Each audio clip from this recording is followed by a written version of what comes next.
En esta segunda parte de la unidad 3, lo que vamos a ver son los esquemas de backup. Los esquemas de backup son combinaciones de los modelos que describimos anteriormente.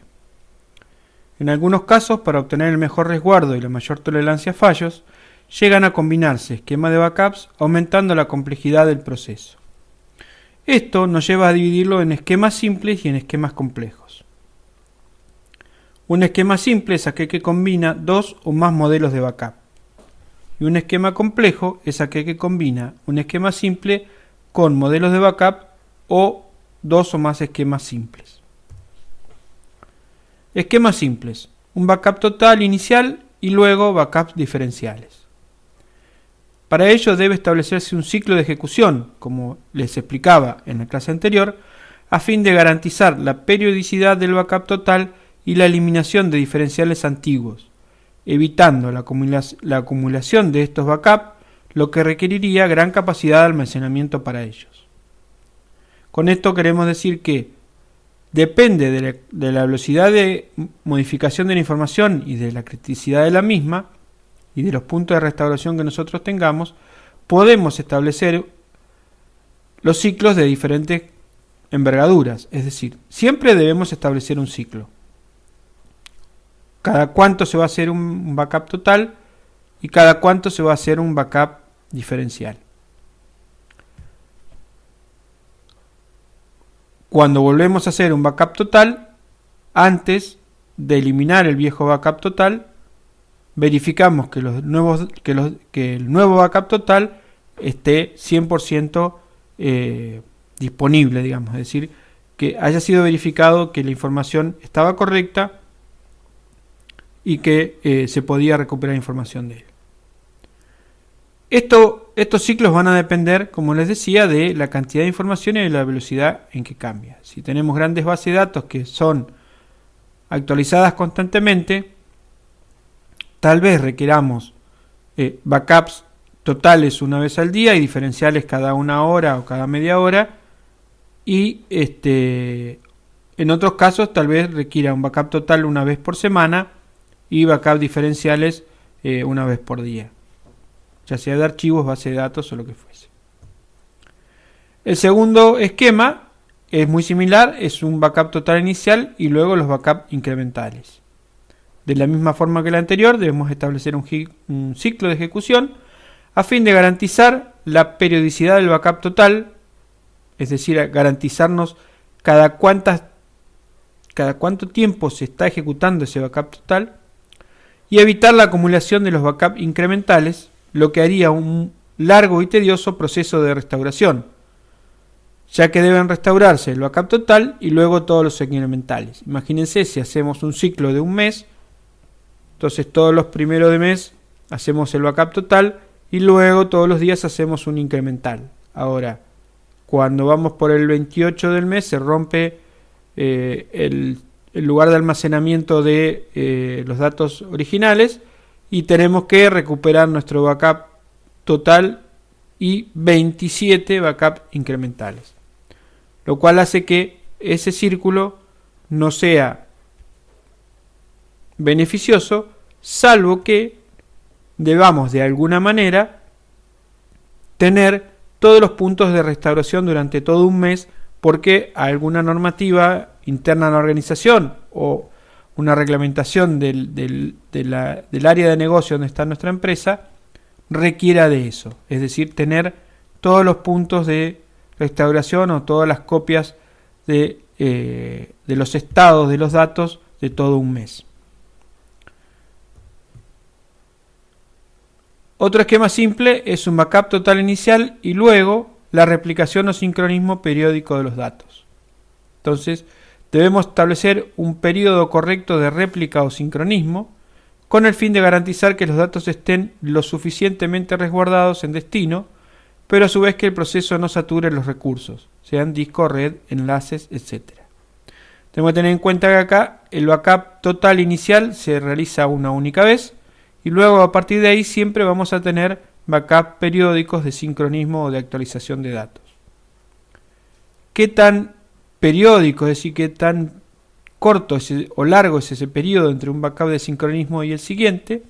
Depende de la cantidad de datos y de la velocidad de modificación de esos datos.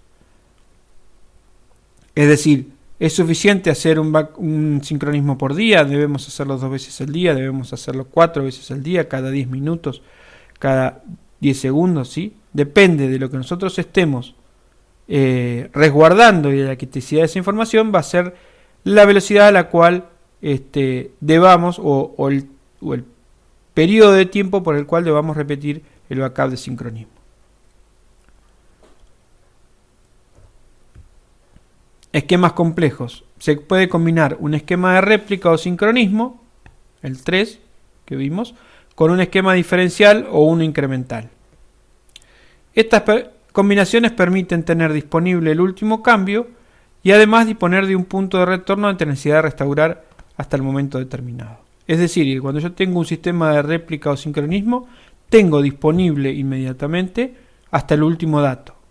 Pero, es decir, que yo necesito poner en producción mi sistema de respaldo, inmediatamente puedo acceder porque tengo en la réplica, tengo todos los datos hasta el último momento. Y no requiero de tiempo para hacer una restauración del último backup total y todos los diferenciales o incrementales intermedios. Pero además, al tener un diferencial o un sistema con diferencial, un sistema con incremental, me permite ante cualquier eventual tener un punto de restauración, un punto de retorno. Es decir, yo quiero volver a hace 2 días, puedo hacerlo recuperando o restaurando en algún lugar el último backup total y todos los backups incrementales o diferenciales hasta el día que yo quiero tener el punto de retorno. Herramientas básicas. Las herramientas básicas son aquellas que vienen integradas en Linux y que por medio de líneas de comando nos permiten realizar algunos de los modelos de backup antes mencionados. Las herramientas avanzadas son aquellas que permiten establecer esquemas de backup, ya sean básicos o complejos, incluyendo automatizaciones, controles, etc. Muchas veces podemos armar nuestros esquemas a partir de la utilización de 2 o más herramientas básicas. Por ejemplo, el ciclo de ejecución de un backup total o de un backup incremental lo podemos hacer con los cron. Y luego estos cron van a llamar a las líneas de comando que crean cada uno de estos backups específicos. El tar. El tar crea y manipula archivos que en realidad son colecciones de muchos otros archivos. Es decir, que lo que hace tar es generar un gran archivo dentro del cual va a estar poniendo toda la estructura de directorio, o sea, todo el árbol con todos los archivos que nosotros dijimos que tenía que incorporar. Y ese único archivo lo vamos a poder trasladar o mover hacia otros lugares de almacenamiento o dispositivos. Los archivos tar pueden utilizarse de muchas maneras. Destacamos el almacenamiento, copia de seguridad y transporte. Como les decía entonces, un archivo tar puede asemejarse en algunos aspectos a un archivo zip, principalmente en el concepto de ser un archivo con un conjunto de archivos dentro. El tar como copia de seguridad. Debido a que el archivo creado por el tar es capaz de conservar la información del archivo original y toda la estructura de directorios involucrada, tar se utiliza habitualmente para realizar copias de seguridad completas e incrementales de discos. GNU tar tiene características especiales que le permiten ser utilizados para hacer volcados incrementales y completos de todos los archivos de un sistema. Con tar podemos hacer una copia completa de manera muy sencilla. El comando tar, el parámetro create para decir que vamos a crear una copia, o con -c simplemente, file es para decirle cuál es el destino, cómo es el nombre del archivo en donde vamos a guardar la información. También puede ser "-f". Y el origen, que es la ruta de la cual queremos tomar la información. Entonces, destino puede ser una ruta a una carpeta existente o a un dispositivo, e incluir el nombre del archivo resultante. Siempre en el destino tenemos que incluir el nombre de un archivo, porque el destino no va a ser una carpeta, sino que va a ser un archivo con extensión tar. El origen, en el parámetro origen, debe ir la ruta de la carpeta que se quiere resguardar, o eventualmente, si queremos resguardar un único archivo, pondremos la ruta con el nombre del archivo que queremos resguardar. En caso que la copia se esté realizando sobre cintas y no quepa en una única cinta, y cuando decimos cinta también podríamos decir sobre unidades de CD, es necesario activar la opción multivolumen o "-m" mayúscula. De esta manera el sistema va a hacer los particionados para saber que cuando se le llena un volumen, continúa en el siguiente sin cerrar el archivo. Y luego con la restauración nos va a ir pidiendo los diferentes volúmenes para hacer la restauración. ¿Qué control debemos hacer? Después de realizar una copia, debe verificar si todo se encuentra en correctas condiciones utilizando la opción compare o "-d" o "-diff".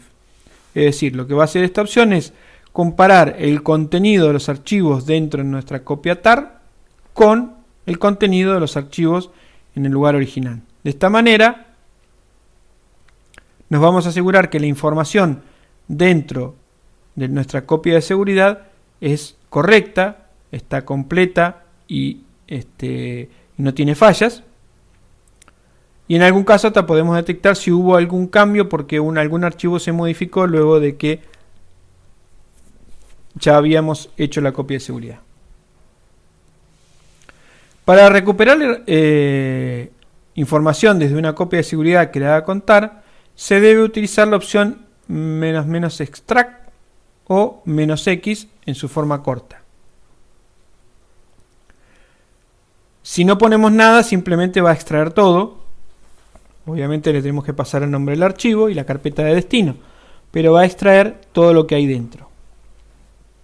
Pero eventualmente podemos extraer archivos específicos y directorios, los cuales incluyen todos sus archivos y subdirectorios. Basta con mencionarlos en la línea de comando.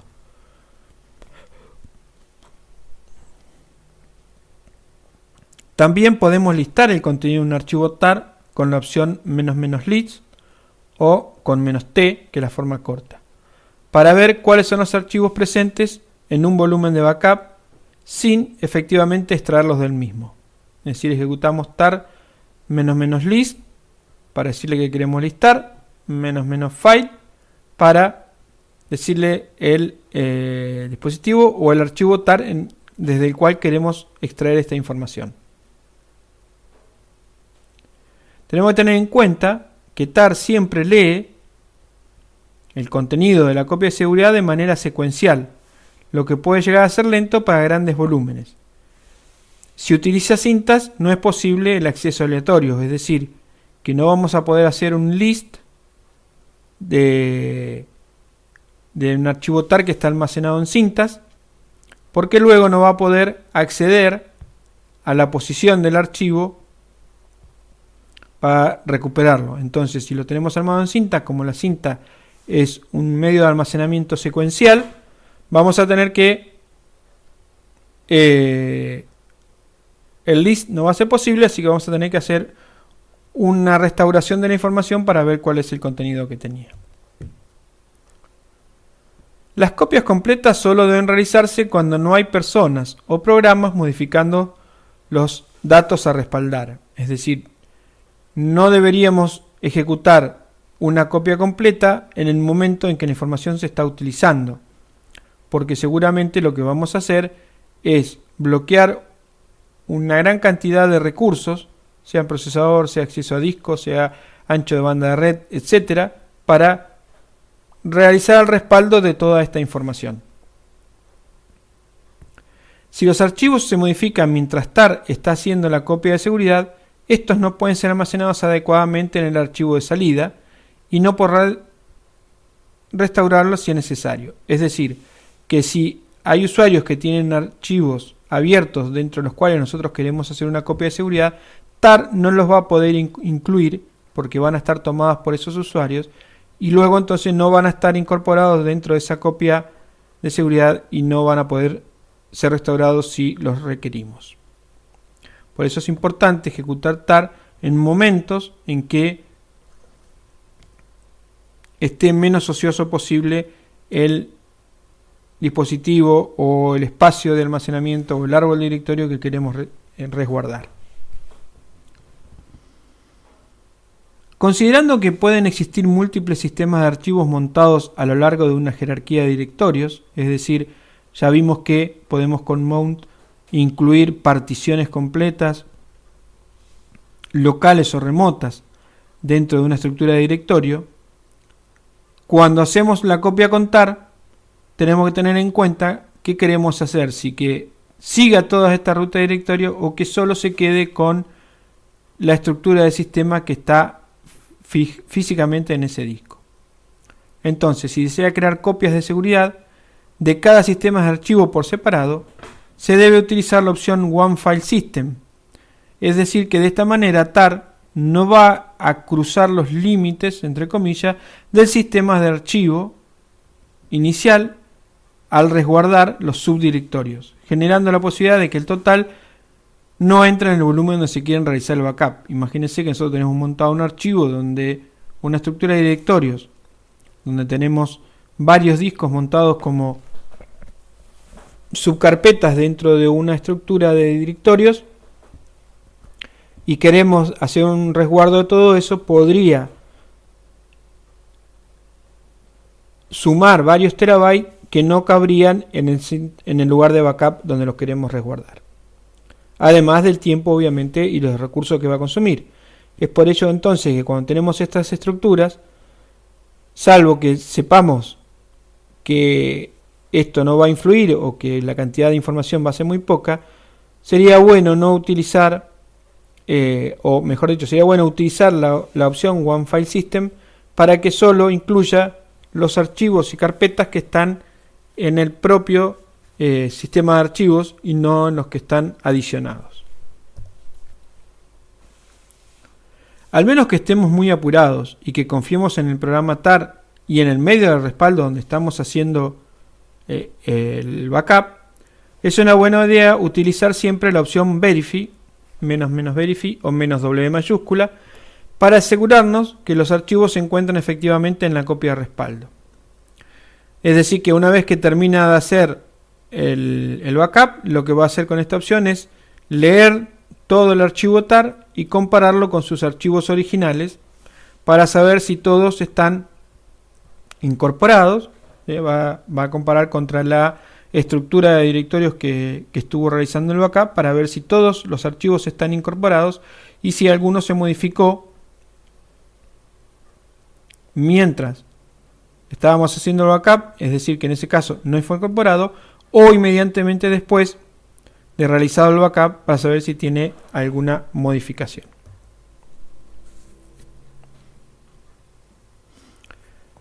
La copia incremental. Una copia incremental de seguridad es una forma especial de archivo TAR que almacena metadatos adicionales para que el estado exacto del sistema de archivo pueda ser restaurado cuando se extrae uno o más archivos. TAR ofrece dos opciones para el manejo de copias de seguridad incrementales. La opción Listed Incremental, que es igual a una foto del archivo, y la opción Incremental, que lleva "-g". Listed Incremental, esta opción indica a TAR operar en un archivo incremental con metadatos adicionales almacenados en un archivo independiente. Es decir que cuando nosotros usamos esta opción, lo que va a hacer TAR es crearnos un archivo con los datos, es decir, con la información de todo lo que queremos respaldar, y un archivo adicional con la metadata de esos archivos, es decir, con información del respecto del archivo que estamos resguardando y no el contenido del archivo. En esta metadata puede ir el nombre, el autor, el dueño, la fecha, sobre todo la fecha y la hora de la última modificación. La finalidad de este fichero es la de ayudar a determinar qué archivos se han cambiado, añadido o eliminado desde la última copia de seguridad, de modo que la siguiente copia de seguridad incremental contendrá solo los archivos nuevos o modificados. En este proceso entonces de listed incremental, el nombre del archivo de instantánea o del archivo de metadato se da como argumento. Por ejemplo, en este caso te dice tar --create para decirle que vamos a crear un archivo, --file para decirle que el nombre del archivo va a ser archive.0.tar, y luego le pasamos el parámetro --listed incremental y le pasamos el lugar y el valor, ¿no? Va a ser var /log /usr.snar. Y finalmente la ruta de lo que queremos realizar el backup, en este caso /usr. Entonces, ¿qué va a suceder con esto? Va a crear un archivo, va a crear una copia de seguridad en el archivo que se va a llamar archive.0.tar. Crear una copia incremental del sistema de archivo existente en USR y almacenará metadatos adicionales en el archivo /var /log /usr.snar. Obviamente, la primera vez que lo ejecutemos, la copia va a ser total, no va a ser incremental. Si este archivo no existe, entonces los va a crear. De esta manera, el archivo creado es una copia completa denominada copia de nivel 0. Es decir, que el archivo 0.tar, que nosotros le estamos poniendo 0 para ser prolijos, nos va a crear una copia de nivel 0, es decir, la copia completa o la copia inicial total. Luego de crear esta primera copia, podemos hacer una copia de seguridad incremental de nivel 1 utilizando el archivo de instantánea creado anteriormente. Para eso vamos a crear un archivo que se va a llamar archivo.1.tar. Como vemos ahí, utilizamos el mismo comando y los mismos parámetros. Y en el lista de incremental le vamos a pasar el nombre del archivo de metadatos que habíamos creado en el caso anterior. Es decir, /var /log /usr.snar. Recuerden que este archivo es el archivo de metadatos. Los archivos modificados a partir de su comparación con el archivo usr.snar, es decir, va a ubicar qué archivos se modificaron de acuerdo a la fecha de modificación del archivo actual con respecto a la fecha del backup y el estado en el archivo SNAR, y los archivos que no existían en ese archivo SNAR van a ser incluidos en el archivo 1.tar. Pero el archivo usr.snar se va a actualizar tomando como base la última copia total o incremental. Es decir, que el archivo SNAR, como es una metadata, sería como un índice actualizado, se va a actualizar con los últimos datos realizado durante este proceso. Para la copia diferencial, tar no tiene una funcionalidad específica para realizarlas.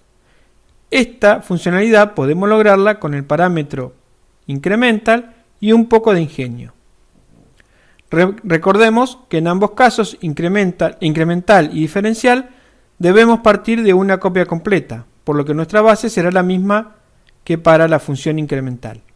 Entonces, como vimos en el ejercicio anterior, creamos el comando tar con el parámetro --create, luego con --file le pasamos el primer archivo tar que tiene que crear, en este caso archive.0.tar, y luego le decimos que vamos a utilizar un listed incremental y le pasamos la ruta y el archivo que queremos utilizar como metadata. Y finalmente, como último parámetro, la carpeta que queremos resguardar. La copia diferencial, como ya dijimos, es aquella que contiene todos los archivos que cambiaron desde la última copia total. Para lograr esto, lo que tenemos que hacer es siempre utilizar una copia del archivo de metadatos original. De esta manera, TAR va a encontrar todas las modificaciones y los va a incluir en el respaldo, independientemente de si fueron o no incluidos en respaldos previos. Con este comando cp que tenemos acá, vamos a hacer una copia del archivo usr.snar que creamos en el primer comando, cuando se generó la copia total, y lo vamos a copiar con un nombre que va a ser usr-x.snar. Luego vamos a ejecutar donde x va a ser un número de 1 en adelante, para que ser prolijos, y decir cuál es la ubicación en el ciclo. Luego, con el comando tar, hacemos lo mismo, --create, --file, archive.x.tar, donde x va a ser la ubicación en el ciclo de la copia diferencial, y con --lista de incremental le vamos a pasar el nombre del archivo snar que acabamos de crear con el comando cp anterior. Cada vez que realizamos una copia diferencial debemos reemplazar la x en los nombres de los archivos que vimos antes por el número o letra que nos guste, logrando una secuencia. Así el archivo xtar se corresponderá en cambios con el archivo x.snar. Cada copia de respaldo de tar va a comparar los archivos actuales con una copia de la metadata original almacenada en x.snar, detectando así todos los cambios producidos desde esa copia total. Copias comprimidas. Las copias de seguridad requieren de gran capacidad de almacenamiento, por lo que suele comprimírselas para reducirlas. TAR puede realizar esta tarea interactuando con el programa gzip, el cual comprime la información antes resguardada. Obviamente, el comprimir la información, como la mayoría, si son archivos, la mayoría son de texto, al comprimirla se va a lograr recuperar una gran cantidad de espacio de almacenamiento. El problema de esto es que las compresiones pueden fallar y un error en la compresión puede hacer que toda la copia de seguridad se pierda. Es decir, que si tengo un gran archivo TAR con todo comprimido, me puede suceder que si algo falla en ese proceso de compresión o algo falla en algún dato del archivo, todo el archivo se pierda porque al estar comprimido no puede analizarse y recuperarse. Una alternativa entonces a copias comprimidas, si es que realmente necesitamos que estén comprimidas, es comprimir uno a uno los archivos y luego incluirlos en el respaldo. Esto permite que si un archivo se daña, los demás puedan recuperarse. Al no hacer la compresión solo a nivel de archivo y no a nivel de todo el TAR, puedo seguir recuperando los demás archivos e ir descomprimiéndolos. Persiste igual el problema de la necesidad de almacenamiento previo, comprimir los archivos antes de incluirlos en la copia, y además el consumo de CPU para dicho proceso. Entonces tenemos dos recursos que nos va a estar consumiendo para realizar la copia o el backup de esta manera. ¿Qué copiar? Punto importantísimo en este proceso. Antes de iniciar el proceso de respaldo, es muy importante realizar un relevamiento de qué datos es necesario respaldar, a fin de evitar realizar copias de file system enteros cuando solamente están las aplicaciones instaladas, o bien omitir algo de suma importancia. Principalmente esto último, ¿sí? Es decir, que cuando vayamos a necesitar restaurar una información, ésta se encuentre dentro del proceso de backup y no nos haya quedado fuera. Cuando hacemos un respaldo de una máquina, siempre es bueno resguardar las configuraciones. Para ello debemos incluir la carpeta etc, que no ocupa mucho espacio, pero que es muy importante en cada una de las instalaciones. RSync, la otra herramienta. RSync es una herramienta adicional de Linux que funciona por líneas de comando y nos permite mantener sincronizados archivos y estructuras de directorio completas entre un origen y un destino. Siempre se sincroniza el destino, considerado el respaldo, con lo existente en el origen. ¿Sí? Es en una sola dirección que lo podemos hacer. Esta sincronización puede ser tanto de manera local como con un equipo remoto. Acá dice que nos permite sincronizar archivos y estructuras de directorios entre un origen y un destino. También podemos hacerlo entre un origen y varios destinos. Para ello debemos ejecutar más de una vez el comando rsync, uno por cada uno de los destinos sobre los cuales queremos sincronizar. Como ventajas, es muy eficiente en procesos hacia o desde equipos remotos. ¿Por qué? Porque soporta la copia de link, dispositivos, dueños, grupos y permisos. Y es muy eficiente porque es muy rápido, ya que usa Remote Update Protocol, que permite transferir solamente las referencias existentes en un archivo o carpeta.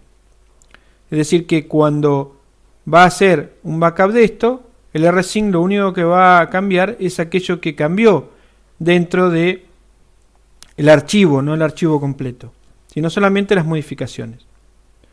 La primera copia mueve todo, pero luego solamente los bloques de bytes involucrados. Como desventaja, no es un método ventajoso a la hora de realizar backups de grandes archivos comprimidos o encriptados. Estos archivos, por su estructura, no pueden ser analizados para realizar backups de lo modificado y deben respaldarse completamente cada vez. Es decir que si nosotros tenemos grandes archivos de varios gigas que cada vez que son modificados o que son modificados habitualmente, en cada ciclo del rsync va a tener que copiar el archivo completo porque no puede analizar cuáles son los cambios de estos archivos que tienen una estructura específica, ya sea porque están comprimidos o están encriptados. Como ventaja, rsync consume menos ancho de banda de la red, ya que utiliza métodos de compresión y descompresión mientras envía y recibe datos entre los extremos. O sea, que además de utilizar Remote Backup Protocol, como decía, Remote Update Protocol, es decir, que además de mandar solo la información que se modificó dentro de un archivo, además la comprime antes de enviarla y la descomprime luego de recibirla. Entonces el ancho de banda de la red es mucho menor. Como sintaxis básica, entonces tenemos el comando rsync, las opciones, el origen y el destino. Dentro de las opciones, las más importantes es "-b", que es verbose o verborrágico, lo que hace que muestre un detalle de todo lo que hace. Nos va a tirar por terminal cada uno de los archivos que se van sincronizando o copiando. Con "-r" copia datos recursivamente, así que se mete dentro de toda la estructura de directorios que tiene y va copiando todos los archivos. Pero de esta manera no preserva permisos ni marcas de timestamp. Con "-a", que se llama modo archivo, permite copiar archivos recursivamente y también preservar los links, los dispositivos, los dueños, los grupos, permisos y marcas de tiempo. Es decir, que agrupa las opciones R, L, P, T, G, O y D mayúscula. Con la opción "-z" comprime los archivos en destino. Con la opción "-delete" elimina en el destino los archivos que fueron eliminados en el origen. Hay que tener mucho cuidado con esto porque de esta manera, al eliminar archivos en el origen, también los vamos a perder en el destino. Con lo cual, si lo queremos usar como punto de restauración de esos archivos, no los vamos a tener en el destino porque salvo que tengamos una ventana muy grande hasta el siguiente rsync y nos demos cuenta antes. Pero si nos damos cuenta después de que ese rsync nuevo, ese sincronismo, se ejecutó, vamos a perder también los archivos en el destino. También tenemos la contra. Si nunca actualizamos o eliminamos en el destino los archivos que realmente haya que eliminar en el origen, o que hayan sido eliminados correctamente en el origen, nuestro destino o nuestro espacio de almacenamiento de backup va a crecer indefinidamente. Es por ello entonces que si no utilizamos la opción "-delete", debemos tener de alguna manera un sistema o un esquema en donde al menos en algún momento el ciclo se cierre y se haga un rsync total nuevo para así liberar todo el espacio de aquellos archivos que hayan sido correctamente eliminados. Con la opción "-c" permite usar protocolos como SSH para acceder al equipo remoto. Y se debe tener en cuenta que el comando se va a encargar de crear las carpetas faltantes para poder así almacenar los archivos a sincronizar. Algunos ejemplos. Desde un archivo a una carpeta. Entonces decimos rsync "-z", vamos a comprimir el archivo backup.tar dentro de la carpeta tmp backups. Desde una carpeta local a otra carpeta local. Entonces con rsync "-a", dijimos que con "-a" copia todos los permisos, los links, el timestamp y demás. Vamos a copiar de la carpeta root rpmkgs a tmp backups. Es decir, que todo el contenido de la carpeta rpmkgs va a estar copiado dentro de la carpeta backups. Y la sincroniza. Cuando lo corramos nuevamente, solo va a actualizar las modificaciones. Desde una carpeta local a una carpeta remota. Rsync "-a", le ponemos el nombre de la carpeta, y en este caso el equipo remoto. Es decir, le ponemos root @ la dirección IP /home. De esta manera me va a sincronizar la carpeta local rpmkgs con la carpeta o a la carpeta home del equipo que está en 192.168.0.101. Para eso está utilizando, en este caso, como podrán observar, SSH. Luego podemos hacer una rsync al revés, es decir, tomar del equipo remoto y sincronizar esa carpeta remota hacia una carpeta local. Es decir, en vez de desde mi servidor mandar hacia otro, en realidad desde el otro estoy trayendo hacia el mío.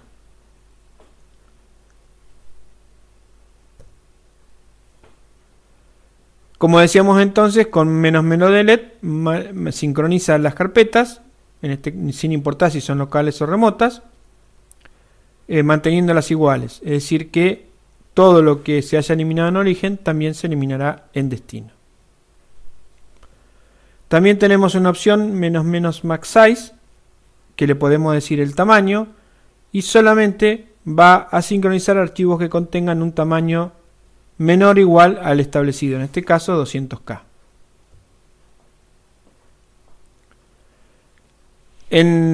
Cuando usamos la opción "remove surface", lo que hace es, sería como mover, ¿sí? Elimina los archivos en el origen. Ya, no está sincronizando, sino que está moviendo repositorios.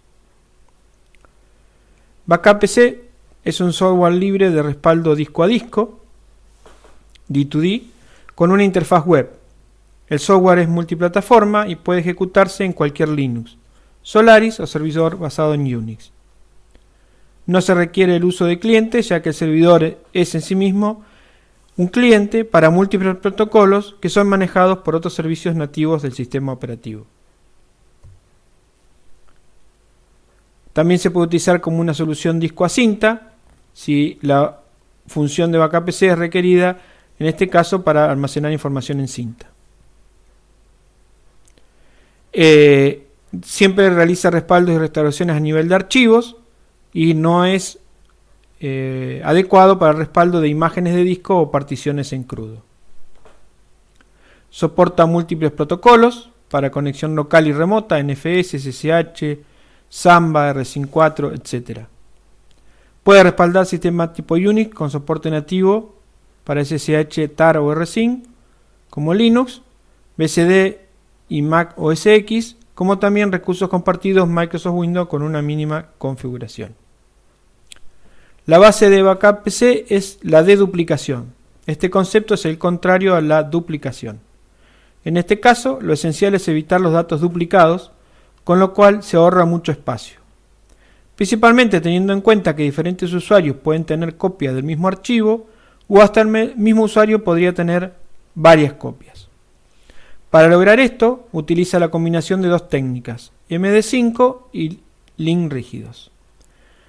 Con MD5 aplica el algoritmo de hash mencionado al contenido del archivo. El resultado lo busca en una base de datos propia y si no lo encuentra lo agrega. Coloca el archivo en un repositorio propio y agrega a la base de datos el nombre del archivo y el valor MD5 del archivo. Entonces, por ejemplo, el archivo TXT, que tiene un contenido determinado, al hacerle MD5 le da este hash. Ese pasa a ser el valor con el cual se va a almacenar el archivo. Y va a crear una base de datos donde va a decir que texto TXT se va a llamar de esta forma. Entonces, con este nombre largo se guarda el archivo en el repositorio de archivos. Con el link rígido se logra a partir de reemplazar el nombre del archivo por el valor MD5 del mismo, garantizando así que el enlace no pueda romperse. Luego, se debe tener en cuenta que la mayoría de los archivos que guardan los usuarios son documentos, con lo cual pueden ser comprimidos y ahorrarse mucho espacio en el repositorio del backup. Si el archivo TXT vuelve a aparecer en otra carpeta del repositorio que se está respaldando, su MD5 ya va a existir y va a coincidir con uno existente y solamente va a ser necesario agregar una nueva entrada en la base de datos sin necesidad de duplicar el almacenamiento. Es decir, que va a estar en el repositorio de backup una sola vez un archivo por más que en el repositorio de origen exista dos o más veces. Con lo cual reducimos la capacidad o la necesidad de capacidad de almacenamiento, sobre todo cuando estamos hablando de archivos de usuario que pueden repetirse. Si el archivo original se modifica, el MD5 varía y es necesario realizar una nueva copia del archivo. Como el nombre y la ruta del mismo no varía, se realiza un versionado del archivo para identificar las diferentes instancias de dicho archivo. De esta manera, Backup PC nos permite tener distintas versiones del mismo archivo y podemos volver a la versión que nosotros querramos de acuerdo a la fecha que queremos restaurar. La herramienta web permite la configuración, ejecución de backup y restauración de los archivos. Y está de más decir que esta herramienta utiliza un esquema simple, copia total inicial y copias incrementales periódicas. También es necesario, en ese caso, asegurarnos de establecer los ciclos de manera correcta para que no se extienda el ciclo y la cantidad de versionado de los archivos en el tiempo.